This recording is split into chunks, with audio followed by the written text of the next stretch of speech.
Magandang gabi sa lahat at wini-welcome po namin ang bawat isa na kasama namin ngayong gabi, Friday night pong muli.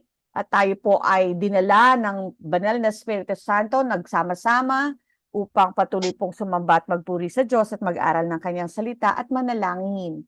At sa oras po na ito, tayo po ay lumapit sa Panginoon sa paraan ng pag-aawi. Tayo po ay sasamba sa ating Panginoon, ihanda natin ang ating mga puso. Tayo po muna ay manalangin.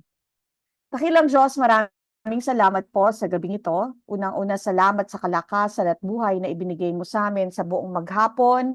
Salamat po dahil naranasan namin ang iyong kabutihan, ang iyong himala, ang iyong kapangyarihan, ang iyong katapatan, Panginoon. At narito kami, Panginoon, sa gabing ito, sa gawaing ito, Panginoon, para ibigay ang nararapat na pagsamba.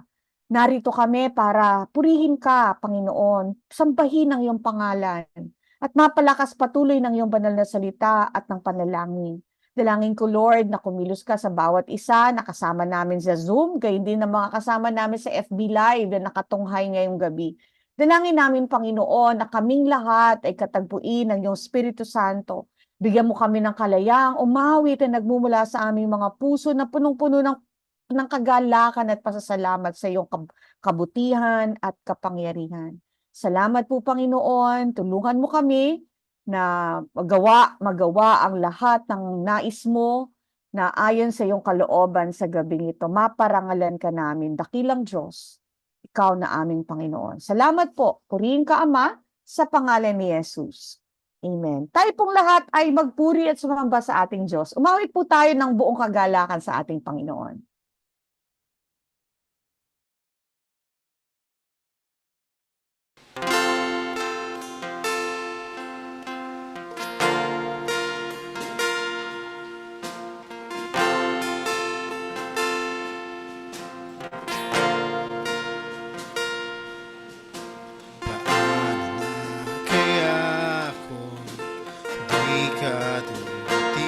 Sa buhay ko,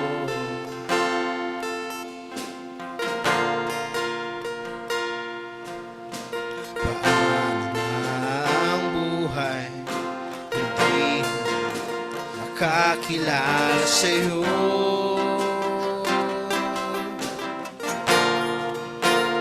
Ikaw ang dahilan kung kaya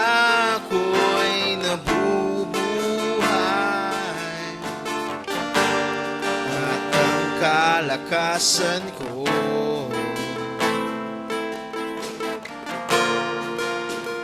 Yang sinabi mo, hindi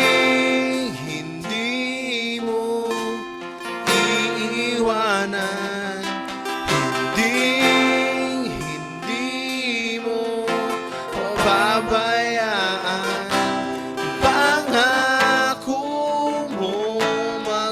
Walang hanggan ay hindi ko kalilimutan.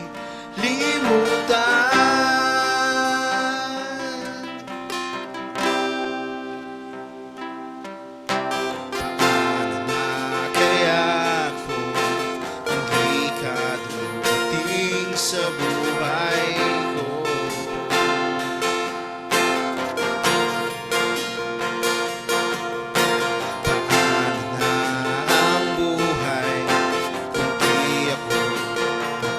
Kilala sa'yo,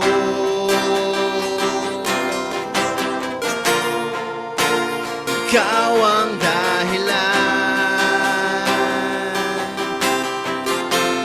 kung kaya ako'y nabubuhay at ang kalakasan ko.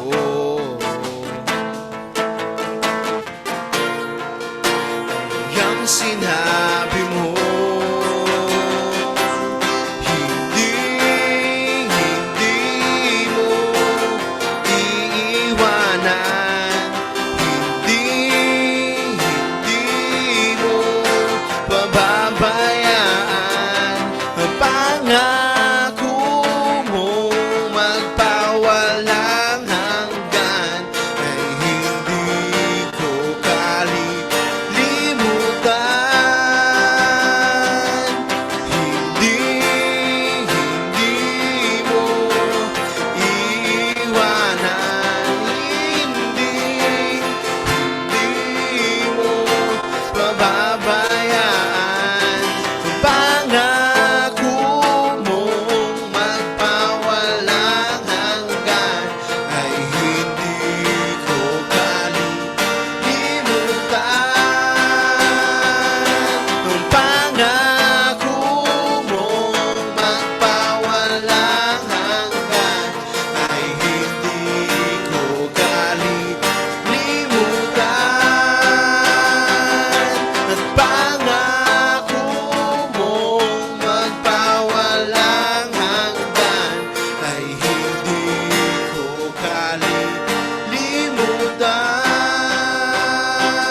Amen. Praise the Lord. Talagang ang pangako ng Diyos ay hindi natin dapat kalimutan habang nabubuhay.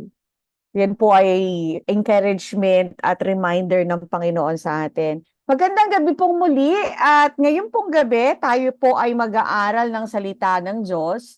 Alam ko po na meron pong nais ang Panginoon na gawin sa atin. Meron pong nais na ibigay ang Panginoon sa bawat isa ngayong gabi.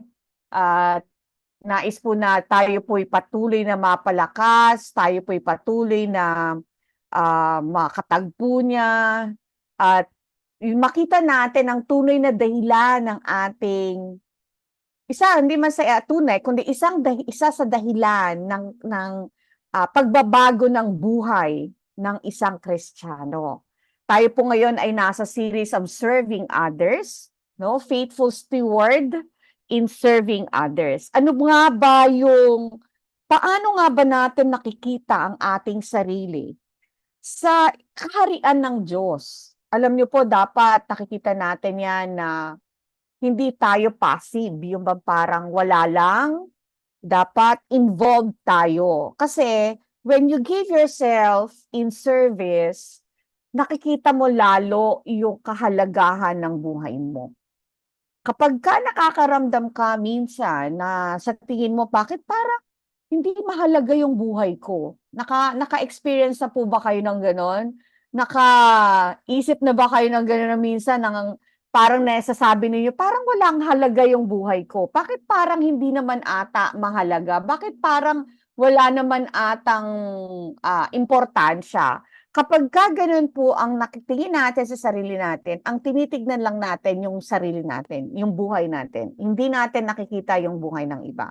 But once you change your focus, tinitignan mo ngayon yung buhay ng ibang tao, makikita mo yung kahalagahan mo. Ganun po talaga yon sa kaharian ng Panginoon. Okay? So, Jaser, okay, sige. So, ang ating pong text ngayon ay nasa 1 Peter chapter 4, verse 10. No, sabi po dito, each of you should use whatever gift you have received to serve others as faithful stewards of God's grace in its various forms. So ito po yung encouragement ni Peter sa lahat ng mga Kristiyano noong mga panahon niya, at ginagamit natin at hanggang ngayon ay encouragement din ng salita ng Diyos para sa atin. Basahin po natin yan sa Tagalog. Meron pong translation yan sa Tagalog. Binigyan ng Diyos ang bawat isa sa atin ng kaloob.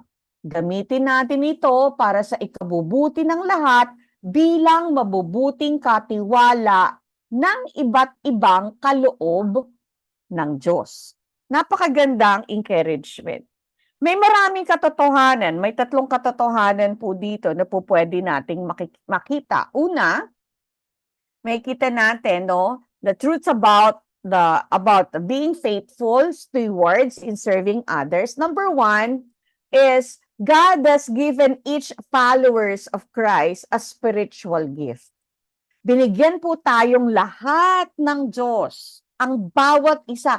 Alam nyo, lahat ng mga kasama po namin ngayon sa FB, kung kayo po ay nakakilala na sa Diyos at sumasamba na sa Kanya, kayo po ay dumadalo ng gawain, kayo po ay involved na sa church at sa sa isang LPAT group. Alam nyo po ba na tayong lahat, hindi lamang ang iilan, hindi lamang ang mga pastor o inyong mga leader, ang binigyan ng regalo o kakayahan ng Diyos, kundi tayo pong lahat ay binigyan ng Panginoon ng regalo upang patuloy po natin itong magamit sa Kanyang kaharian. Sabi nga po, because each of us has spiritual gift, we all have a role to play in God's kingdom. Ang bawat isa, wag mo sabihin, wala naman akong kakayahan, wala naman akong talento, wala naman akong ako'y simpleng tao lang, hindi ako nakatapos ng college o hindi ako high school lang yung natapos ko. Alam niyo po, sa paglilingkod sa Diyos, hindi naman po kinakailangan na may degree ka, no? Kasi siyempre, ang unang-una, meron pong desire na maglingkod sa Diyos. At isang ah, tanda, mark ng isang nakakilala sa Diyos, binago ng Diyos, at anak ng Diyos ay yung pong desire na paglingkuran ang Diyos. Kung ikaw ay nakakilala na sa Panginoon at sinasabi mong born again ka, dapat may desire kang maglingkod sa Diyos.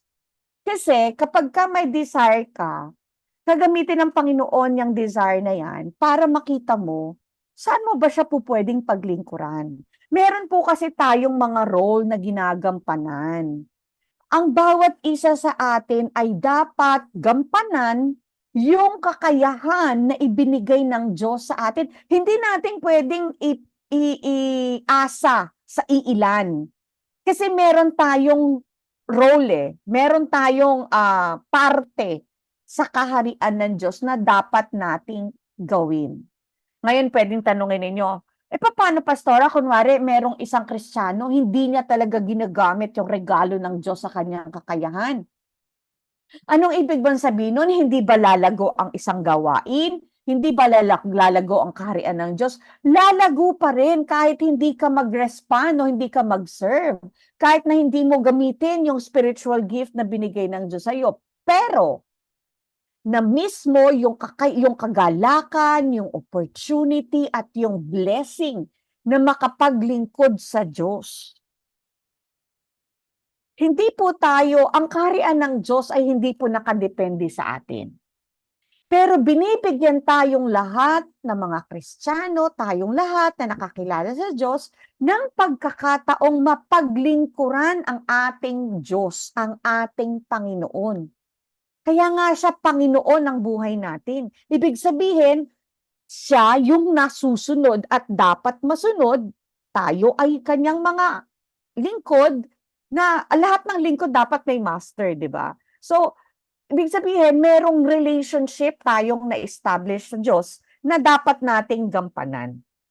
At napakasarap naman po talaga ng buhay na naglilingkod sa Diyos. Subukan po ninyo yan. Ini-encourage ko po lahat ng mga kasama namin sa FB Live at dito sa Zoom na hindi pa nakikita at hindi pa nakakasama namin sa paglilingkod sa Diyos. I-desire po ninyo at hanapin ninyo yung inyong mga talento, yung mga kakayahan na ibinigay ng Diyos sa inyo at gamitin po ninyo yan para sama-sama po nating paglingkuran ang ating Panginoon. Amen po ba? So I hope yung naintindihan po natin, ang bawat isa ay binigyan po ng kakayahan ng Diyos, no? Ang bawat isa, walang na-miss ang Diyos. He has given the grace, no?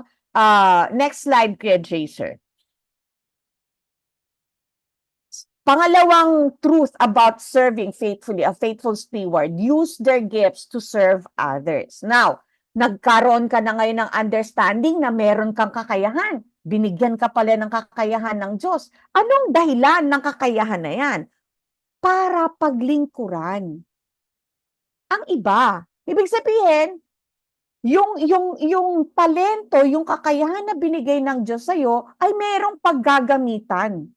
No, with whatever gift we have received, we must use it to serve others, and that's our role.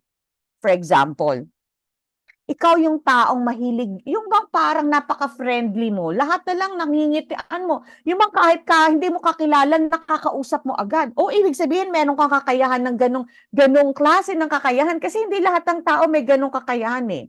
Ako personally, hindi po ako talaga ganon. Yung bang parang pagkakausapin mo ko, kunwari, nasa isang lugar na hindi pa ako settled, yung bang first time ko magpunta doon at hindi ko kakilala yung mga tao, hindi po ako yung nag-i-start ng conversation. Talagang kaya ko pong mag-stay doon ng kahit na walang kausap.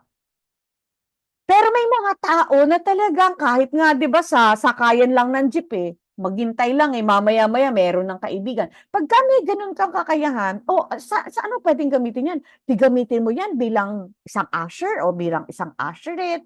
Pwede mo rin yan mag-uumpisa dyan, yung pagiging friendly mo. Later on, madi-develop yan sa patuloy mong paglilingkod sa Lord. Magkakaroon ka ng desire na mag-disciple. So, pwede kang maging path leader. So, alam niyo po yun, lahat tayo ay may kakayahan. Wala dapat na miyembro ng RCMI Bulacan na hindi nagsiserve kay Lord. Dapat lahat nagsiserve kay Lord. Meron tayong pwedeng i-contribute sa kaharian ng Diyos. Kasi, in doing that, napaglilingkuran natin ang ibang tao. Nadadala natin sila papalapit sa Panginoon, nadadala natin sila na lalong mahalin ng Panginoon, nadadala natin sila na lalong magtiwala sa Diyos at lalong magbago ang buhay. As we serve them, because of the talent na ibinigay ng Panginoon sa atin, we serve one another, nag-glorify ang ating Panginoon. Sabi nga po sa, I think it's in 2 Corinthians, sige, ay sa Romans, tingnan natin, sabi po sa Romans chapter 12, verses 4 to 8. Basahin po natin ito sa ang salita ng Diyos. Kung paanong ang katawan ay binubuo ng maraming bahagi at ang bawat bahagi ay may kanya-kanyang gawain, ganon din tayong mga mananampalataya. Kahit na marami tayo, iisang katawan lang tayo kay Kristo at magkakaugnay tayo sa isa't isa. Verse 6. Iba't iba ang kakayahang ibinigay ng Diyos ayon sa kanyang biyaya. Kaya gamitin natin ang mga kaloob na iyan. Kung ang kaloob ng isang tao ay pagpapahayag ng salita ng Diyos, kailangang ipahayag niya iyon ayon sa kanyang pananampalataya. Verse 7. Kung ang kaloob niya ay paglilingkod sa kapwa, maglingkod siya. Kung pagtuturo, magturo siya. Kung pagpapayo, magpayo siya ng mabuti. Kung pagbibigay, magbigay siya ng maluwag. Kung pamumuno, mamuno siya ng buong sikap. At kung pagtulong sa nangangailangan, tumulong siya ng may kagalakan. Tingnan ninyo iba't ibang kakayahan. Iba't ibang regalo ng Diyos. Pero lahat, sabi nga doon sa verse 4 or 5 tayo na ayon sa kanyang nais. Ibig sabihin, dahil kilala nga tayo ng Diyos, dahil siya yung lumikha sa atin, siya ang ating Panginoon, alam niya, binigay niya ang bawat kakayahan according to His judgment. Hindi yung may favoritism si Lord. Walang favoritism si Lord.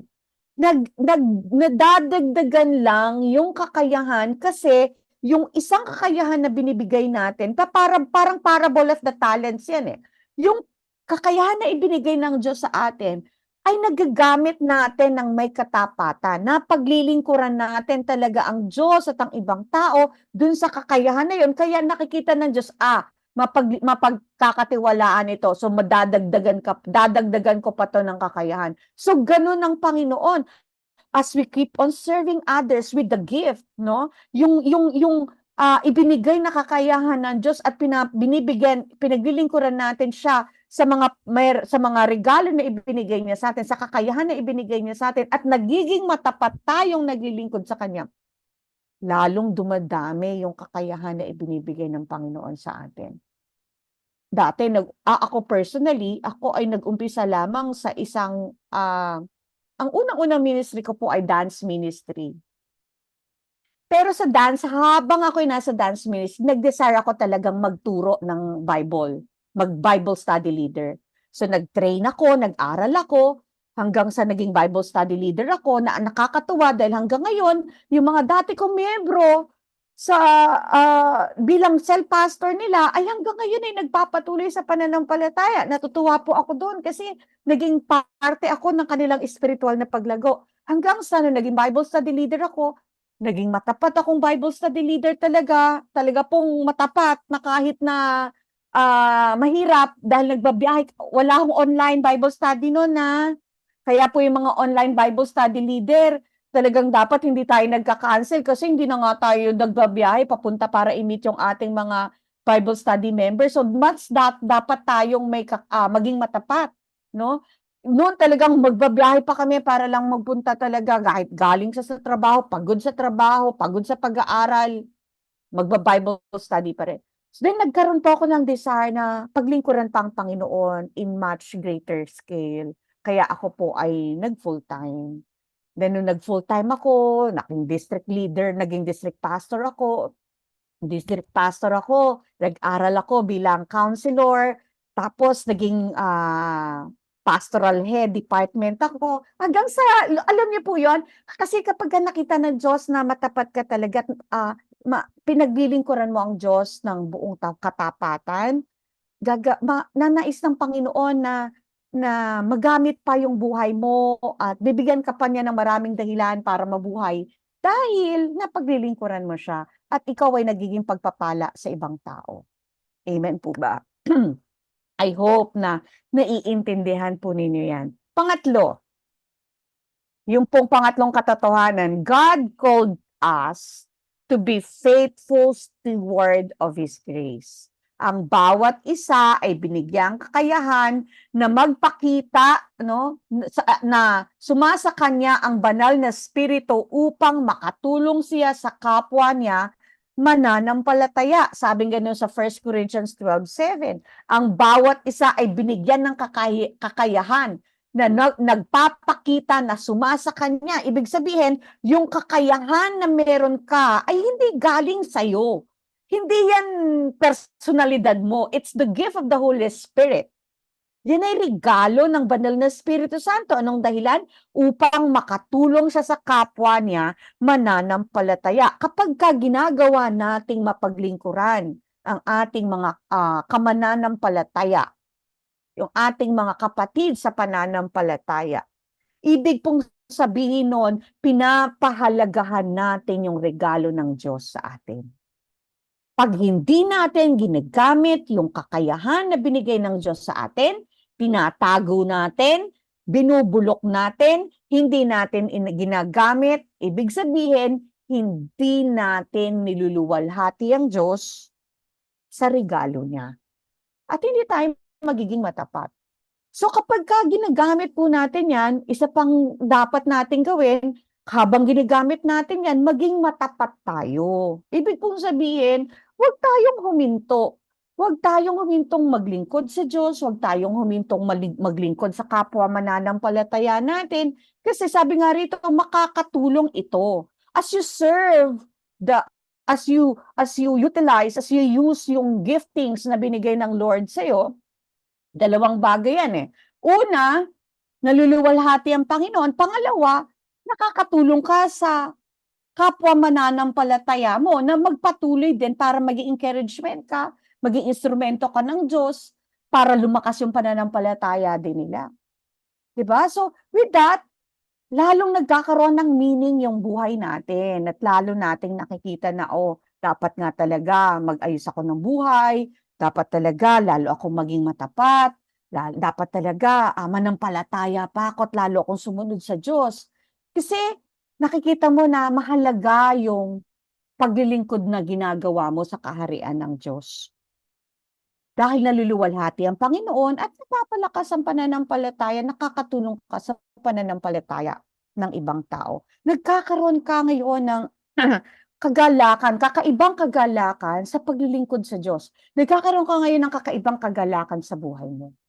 Kaya mga kapatid, alam nyo, maganda na, kaya sinabi din ni Eunice, no, sa apo niya na si Timothy, na pinaalalahanan niya, even si Paul, sinabi ni Paul kay Timothy na you need to fan into flame, no, the grace of God. No, you need to fan into flame the calling that you have received from God. Kasi may time talaga na maaaring napapagod ka, nadi-discourage ka, nadi-disappoint ka, pero kapatid, huwag tayong manatili sa ganong state. Dapat tayo mismo i-encourage natin yung sarili natin. Kasi kung may mga pagkakataong madi-discourage tayo at naalala natin na sandali, oo, nade-discourage ako, pero tinawag ako ng Diyos. May pinagagawa ang Diyos sa akin. Sinabi ng Panginoon na dapat gamitin ko yung pinagkatiwala niyang kakayahan sa akin para maluwalhati siya at magamit ako at makatulong ako sa kapwa ko mananampalataya. Kapag ka naiintindihan mo yung katotohanan yon, kung ikaw ay nade-discourage, hindi ka mananatili doon. Kung napapagod ka, hindi ka mananatiling mapapagod. Magpapatuloy ka pa rin, magre-recuperate ka, magpapalakas ka, at magpapatuloy ka, hindi ka mananatiling discouraged. Hindi ka mananatiling pagod. Kasi you will find joy in serving the Lord. Di ba sabi nga sa Nehemiah, the joy of the Lord is your strength. Ano ba yung kagalakan ng Diyos? Ang kagalakan ng Diyos ay tayo bilang mga anak niya ay mabuhay sa panawagan at sa pagkakatawag ng Diyos sa atin. Ano ba yung kagalakan ng Diyos? Na ang buhay natin ay magbigay ng kaluwalhatian sa Kanya. Ano ba yung kagalakan ng Diyos? Na tayo ay mabuhay ng may katuwiran. Na tayo ay nabubuhay dun sa plano ng Panginoon sa atin. Yun yung kagalakan ng Diyos. And with that, pagka nagagawa mo yung kagalakan ng Diyos sa buhay mo, you will find strength. Mapapalakas ka in doing that. Diba? Kaya, huwag tayong huminto sa paglilingkod sa Diyos at huwag tayong huminto din sa paglilingkod sa kapwa natin, mananampalataya, dahil iyon ay paraan para lalong mapalakas, unang-una, ang relasyon natin sa Diyos, ang pananampalataya natin bilang isang Kristiyano, at yung ating commitment sa church. Diba? Kailangan talaga, we have the role Meron tayong role na dapat gampanan sa kaharian ng Diyos. We build the kingdom of God. Kingdom builders tayo So, ibig sabihin talagang dapat gampanan natin yan ng may katapatan at ng may kakayahan hanggang sa marinig natin by the time na natapos na ang buhay natin dito sa lupa at tayo kaharap na ng Panginoon, maharap na natin ng Panginoon, sasabihin sa atin ng Panginoon, well done, good and faithful servant. Hindi niya sinabi, well done, good and faithful attender. Hindi niya sinabi, well done, good and faithful member. Hindi. Ang sinabi ng Diyos, well done, good and faithful servant. Manlilingkod. So, dapat maglingkod tayo tuloy sa Diyos. Kapatid, kung may mga pagkakataon na gusto mo nang give up, may mga pagkakataon sinasabi, nakakapagod na. Totoo naman. Pero, dun sa kapaguran na yon, masusumpungan mo yung kapahingahan at pagpapalakas ng Diyos dahil andyan ang Espiritu Santo para muli kang bigyan ng kalakasan at para tulungan kang magpatuloy sa paglilingkod mo sa Panginoon. Amen po ba?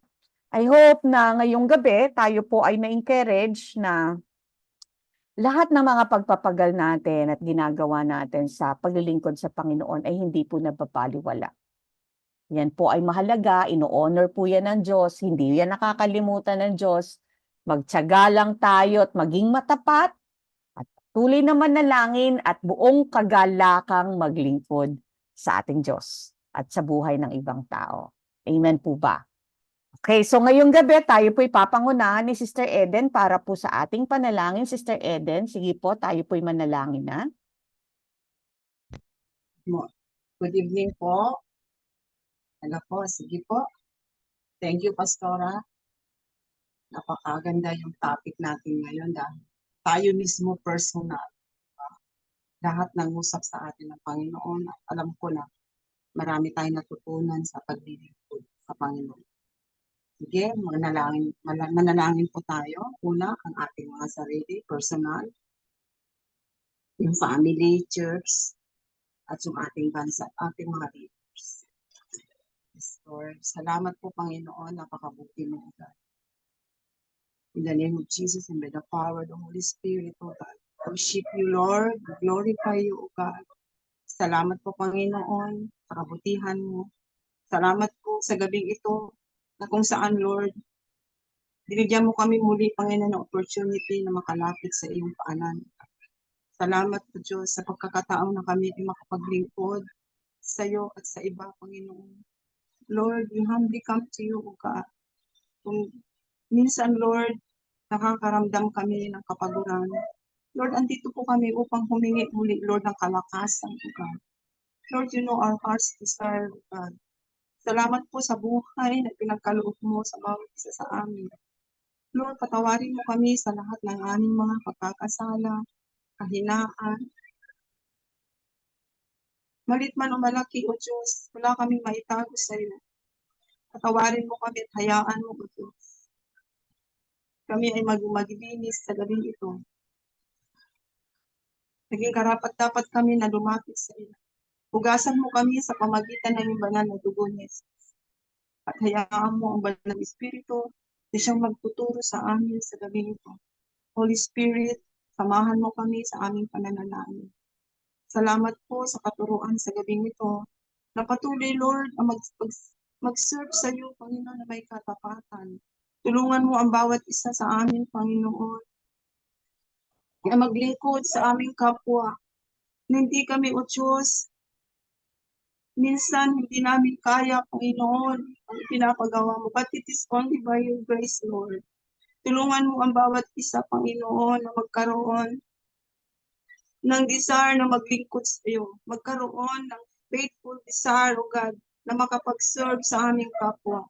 Lord, this day, Panginoon, this night, Panginoon, O God, bigyan mo kami, O Diyos, ng inner peace, ng inner joy, Lord, to serve you, to honor you, to glorify your name, O God. Salamat po, Panginoon, sa pag-asa na binibigay mo na hindi nawawala ng kabuluhan, Lord, sa aming paglilingkod. Dahil meron reward na naghihintay sa mga tapat na anak mo, God. Kaya patuloy, Panginoon, na strengthen mo ang aming pananampalataya. Strengthen mo, O Diyos, whatever situation, Lord, nakaharapin ng bawat isa. Nandun, O Diyos, yung biyaya mo ay sapat. Lord, sapat ang yung biyaya mo na handang tumulong sa bawat isa. Salamat po, Diyos. Salamat po, Diyos. Kaya sa gabing ito, Panginoon, we surrender all to you, O God. Sinusurrender namin, O Diyos, ang aming mga kahinaan. Pang sa ganun, Panginoon, makalakad kami ayon sa kalooban mo. Salamat po, Panginoon, sa katapatan mo. Salamat sa mga regalo, O Diyos, na ipinagkaloob mo sa bawat isa. Salamat po. Thank you, Lord, sa mga answered prayer, O God. Lord, alam namin, O Diyos, ikaw ang kumikilos sa bawat buhay na itinalagam, Panginoon, sa gabing ito. Lord, pagpalain mo ang bawat isa na narito sa Zoom at even sa online, O God. Patuloy, Panginoon, nakatagpuin mo ang bawat pangangailangan ng bawat isa. At hayaan mo, Panginoon, na hindi kami mapapagod na mag-serve sa iyo, Panginoon. Lord, alam mo ang laman ng puso at isipan namin. Hayaan mo, O Diyos, na kami ay makapaglingkod na may katapatan at may pagpapakumbaba, Panginoon.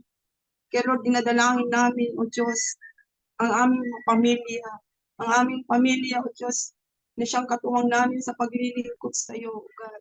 Salamat po, Diyos and Lord, sa mga pamilya na hindi pa nakakilala, sa mga membro ng pamilya namin na hindi pa nakakilala.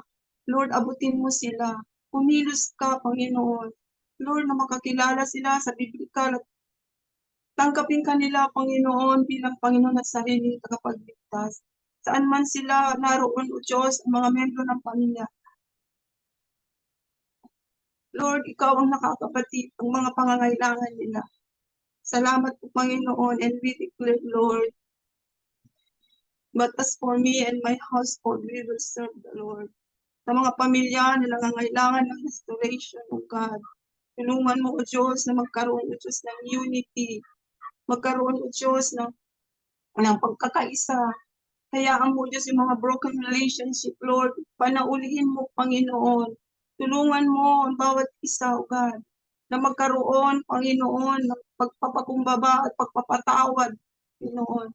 At hayaan mo, O Diyos, ikaw ang manguna, Holy Spirit, sa bawat pamilya, sa bawat membro ng pamilya, Panginoon. Lord, mula sa mga bata hanggang sa mga magulang, O God. Tulungan mo ang mga magulang, Lord, Lord, na nahihirapan sa kanilang anak, nadalhin sa iyong kalooban, nadalhin sa iyong gawain, O God. Tulungan mo sila na maging matatag ang mga magulang. Hayaan mo, O Diyos, hindi sila mapapagod na ipanalangin, O God. Hindi kami papapagod na ipanalangin ang aming mga anak.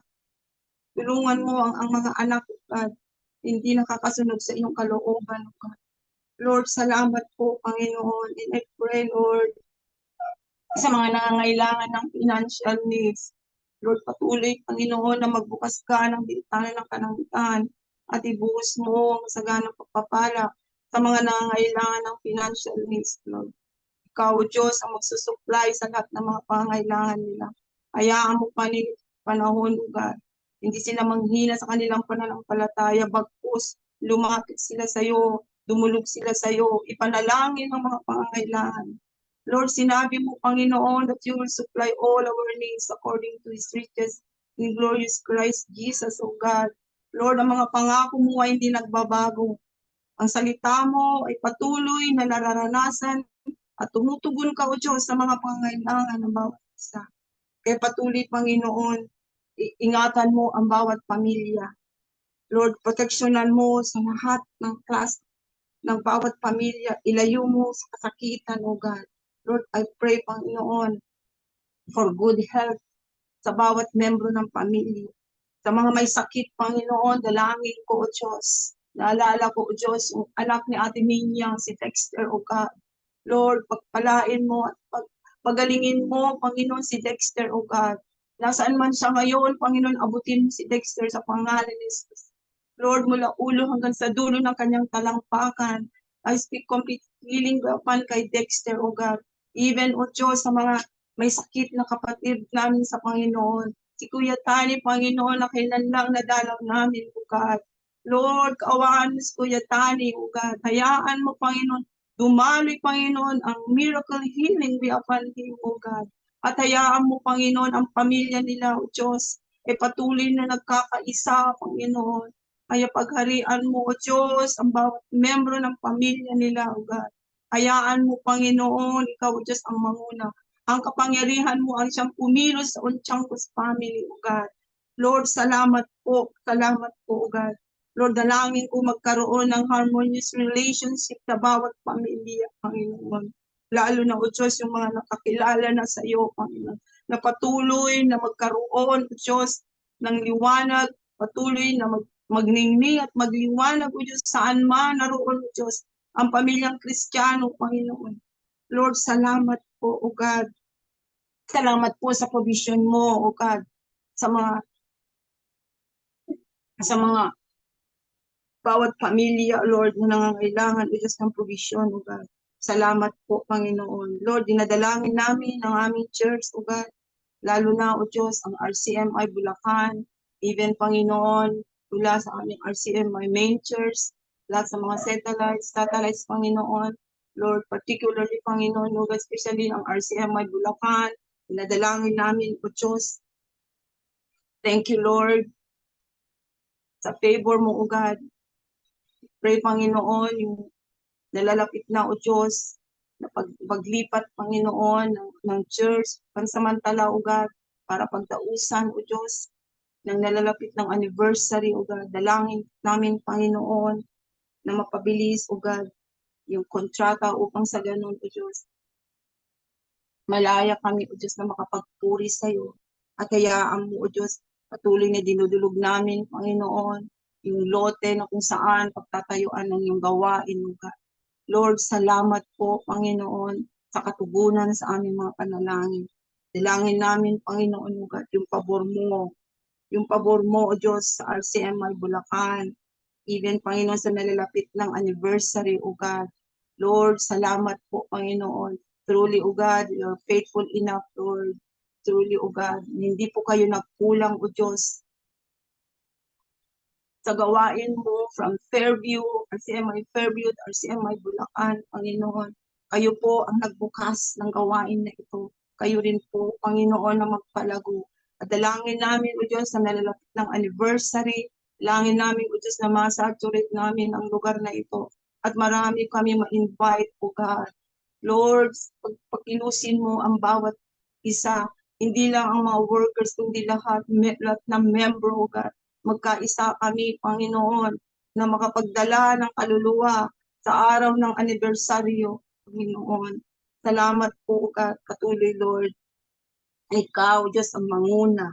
Pagpalain mo, Panginoon, aming pastor, si Pastor Dan, si Pastora Jinky, salamat sa buhay nila. Patuloy na ingatan mo sila, proteksyonan mo sila, Panginoon. Kanilang buhay, ang buong pamilya nila. Lord, patuloy ko, Panginoon, yung anointing mo, O Diyos. Lord, sa bawat salita mo na itinuturo nila sa amin, Panginoon.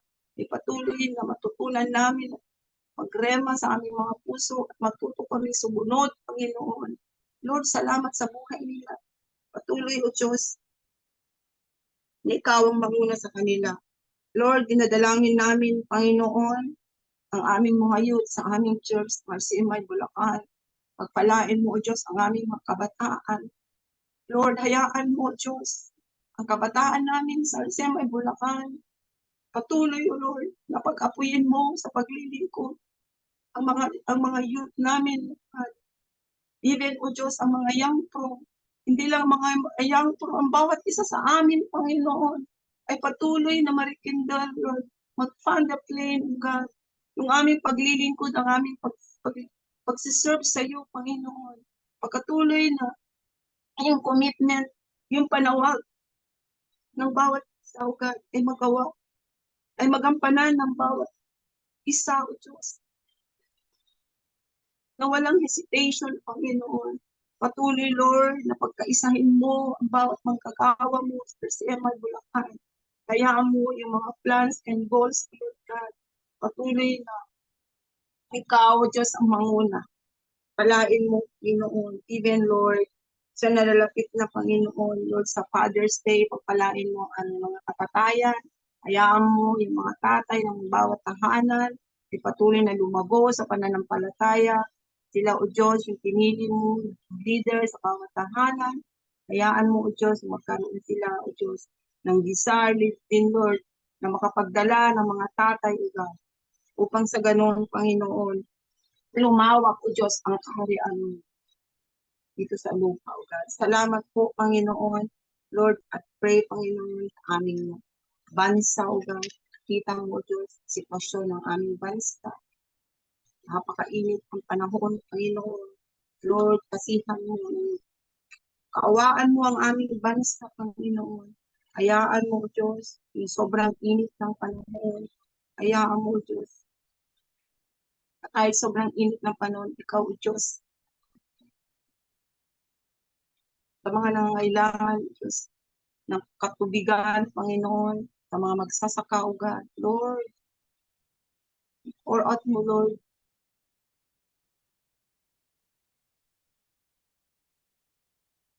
yung tubig, O Lord, na nangangailangan sa mga magsasaka, O God. Salamat po, Panginoon, ikaw, Diyos, ang manguna sa mga farmers namin, O Lord, na nahihirapan dahil sa kawalan ng tubig, O God. Kay Lord, salamat po, O Diyos, pagpalain mo, O Diyos, ang aming bansa. Hayaan mo na pangunahan mo, O Diyos, ang aming bansa sa lahat ng mga pangangailangan. Salamat po, at even, Panginoon, na aming mga leaders mula sa President down to the barangay officials, O God. Lord, salamat, pagpalain mo. Dalangin ko, Panginoon, na makakilala sila sa publikal at malalim na kaparaanan mo. Ang aming President Marcos, O God. Lord, salamat po. Bigyan mo siya ng wisdom and knowledge, O Lord God, na mapamahalaan ng maayos ang aming bansa, Panginoon. Lord, salamat po, and I pray, Lord, na nakikita namin na naranasan namin, Lord, yung sobrang corruption, O God, sa aming bansa. Pray, Lord, na mahinto na yung corruption, O God. Na-expose, Lord, ang aming mga officials, Lord, yung kanilang ginagawa na pagkukorrupt, O God. Salamat po, Panginoon, O God. Dalangin namin, Panginoon, na magkaroon, O Diyos, ng katapatan, honest, Lord, na politician, Lord. Ngayon pa lang, O Diyos, nakikita na namin na mayroon mga nag-asam, O Diyos, dahil sa nalalapit na naman na election, O God, by next year. Salamat po, Panginoon. Magtayo ka, O Diyos. Magtatag ka, Panginoon, ng mga leader sa aming bansa na mayroon ah, concern sa karamihan, hindi lang yung pansarili, Panginoon. Bless mo, Lord, ang aming mga resources, O God. Walang imposible sa iyo, Panginoon. Alam namin, O Diyos, kung kami ay magpapakumbaba, kami ay nagkakaisa, kung may ay hanapin ng iyong karihan, ibabalik mo, O Diyos, ang katiwasan ng aming bansa.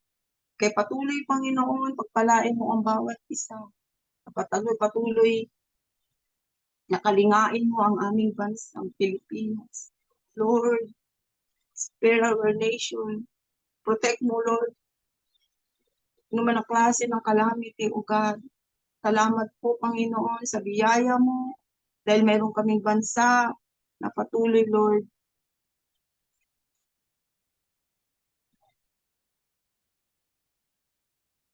Salamat po, Panginoon, sa katugunan sa aming panalangin sa gabi nito. Patuloy, Lord, na ikaw, O Diyos, ang pinapupurihan namin. Patuloy na ikaw, O Diyos, ang pinaparangalan namin sa gabi ito. Salamat po, Panginoon. Ngayon pa lang, Lord, inaangkin na namin, O God, ang katugunan sa aming mga panalangin. Thank you, Lord. We give you all the glory, O God. In Jesus' mighty name we pray. Amen. And Salamat, amen. Ate Thank you, Eden. Lord. Maraming salamat, Sister Eden, sa pangunguna sa panalangin ngayong gabi. Maraming salamat po sa bawat isa. I hope Salamat na din, nag-pray Pastora. po tayo. I hope tayo hindi natin inaksaya yung pagkakataon. Tayo po ay nag-pray. Hindi lamang po basta tumatango at umaagree. Dapat personally tayo po talaga ay nanalangin. Ang bawat pagkakataon ay mahalaga. Gamitin natin ito ng tama para po lalong maluwalhati ang Diyos. Salamat, Amen po Pastora. pa. Okay, maraming salamat po. So ulitin ko po lahat ng mga ministry head. May meeting po tayo sa linggo. Mga 9:15 po bago po tayo mag-umpisa ng prayer natin. Pagkita-kita po tayo. Sige God po. bless you. Bye-bye, Pastora. Ingatan po God bless tayong you lahat po, ng Pastora. Panginoon. God bless you po.